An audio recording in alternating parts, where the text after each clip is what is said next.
সন্দেশখালীতে অস্ত্র ভান্ডারের হদিশ পাওয়ার পর আন্তর্জাতিক যোগ দেখছে বিজেপি। সীমান্তবর্তী এলাকা যদি অস্ত্রের আড়তে পরিণত হয় তাহলে দেশের সুরক্ষা কোথায়? যারা ইডির ওপর হামলা চালিয়েছিল প্রত্যেকে সন্ত্রাসবাদী। দিলীপ ঘোষ কি বললেন শোনাবো। শাহজাহান যখন সিপিএম ছিল পিস্তল নিয়ে ঘুরতো, এখন AK-47 নিয়ে ঘুরছে। এখন তো বিদেশি অস্ত্রও পাওয়া যাচ্ছে। একটা বর্ডারের জায়গা, একেবারে বাংলাদেশের বর্ডার, সেখানে যদি এরকম দেশ বিরোধী গতিবিধি হয়, এরকম অস্ত্রের একেবারে আড়ত হয়ে যায়, তাহলে ভারতের সুরক্ষা কোথায় আছে? কেন্দ্র সরকারকে জরুরি ভিত্তিতে এই সমস্ত সার্চ করা উচিত। এবং যত ওখানে ওর সঙ্গে সঙ্গে লোক ছিল, এই যে 200-250 লোক যারা ইডি অফিসারদের অ্যাটাক করেছিল, সব কটা সন্ত্রাসবাদী, সব কটা জেলে ঢোকানো দরকার আছে। রোহিঙ্গাদেরকে শাহজাহান নিয়ে আসতো বাংলাদেশ থেকে, তারপরে ওখানে খাইয়ে পরিয়ে রেখে ক্যাম্প বানিয়েছিল। আমরা বারবার বলেছি, সে ক্যাম্পে থাকতো, ক্যাম্পের খরচা জেলা পরিষদ দিত। ওরা সবাই ওখানকার পঞ্চায়েতের সদস্য, জেলা পরিষদ সদস্য, তার খরচায় ক্যাম্প চলতো। তারপরে গাড়ি করে, ট্রাকে করে রোহিঙ্গাদের সারা দেশে আর এখানে বসিরহাটে নিয়ে এসে ট্রেনে চড়িয়ে সারা দেশে পাঠাতো। এটা বছরের পর বছর করেছে। সেখানে সবই বিদেশি যোগ, আন্তর্জাতিক চক্রান্তের একটা আড়ত ওখানে। গোটাটাই সাজানো কিনা তার তদন্ত হওয়া দরকার, মন্তব্য তৃণমূলের রাজ্য সাধারণ সম্পাদক কুণাল ঘোষের।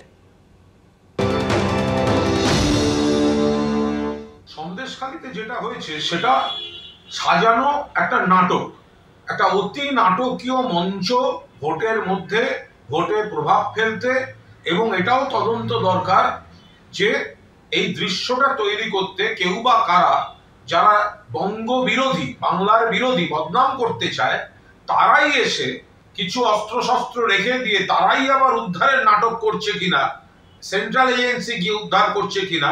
ফলে বাংলাকে বদনাম করতে, ভোটের মুখে ভোটকে প্রভাবিত করতে এটা একটা সাজানো নাটক।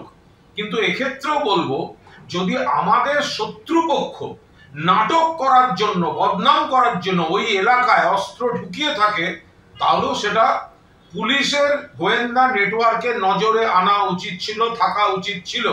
কারণ যেহেতু সন্দেশখালীটা এরকম সেন্সিটিভ, এবং যে কোনো জায়গায় আমাদের শত্রুপক্ষ এত বড় বিভিন্ন ধরনের নাটক করতে পারে, তাহলে পুলিশের গোয়েন্দা নেটওয়ার্ক তারা তো আর অস্ত্রের রং দেখবে না।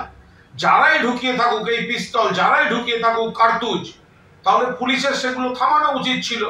সেই কারণেই আজকে প্রতিপক্ষ নাটকটা মঞ্চস্থ করার একটা সুযোগ পেয়ে গেল। এত বেশি আগ্নেয়াস্ত্র, শুধু বেশি আগ্নেয়াস্ত্র না, একেবারে বিদেশি গুণমানের আগ্নেয়াস্ত্র গেল কি করে? আর সে একেবারে মাটির তলায় পুঁতে রেখেছে, শেখ শাহজাহানের ঘনিষ্ঠের বাড়ি থেকে পাওয়া গেল কী করে সম্ভব? এটা মমতা ব্যানার্জির মতন একজন এত ভালো পাহারাদার থাকা সত্ত্বেও। আমি আগে থেকেই বলছিলাম যে শেখ শাহজাহান ধরা পড়েছে, কিন্তু শেখ শাহজাহানের মতন আরও অনেক শেখ শাহজাহান আছে। আর শেখ শাহজাহান গোটা তার রাজত্ব জুড়ে সন্দেশখালীর বিভিন্ন প্রান্তে আগ্নেয়াস্ত্রের ছড়াছড়ি, বহু আগ্নেয়াস্ত্র আছে। আজকের সিবিআই তদন্তে কিছুটা ধরা পড়েছে। আরও ভালো করে তদন্ত করলে দ্বীপ এলাকাতে আরও অনেক জায়গাতে এরকম আগ্নেয়াস্ত্র ধরা পড়বে। কারণ এই আগ্নেয়াস্ত্রের জন্যেই মানুষকে সন্ত্রস্ত করে রাখা হতো, মানুষকে সন্ত্রস্ত করেই তারা ভোটের বৈতরণী বেরোতো।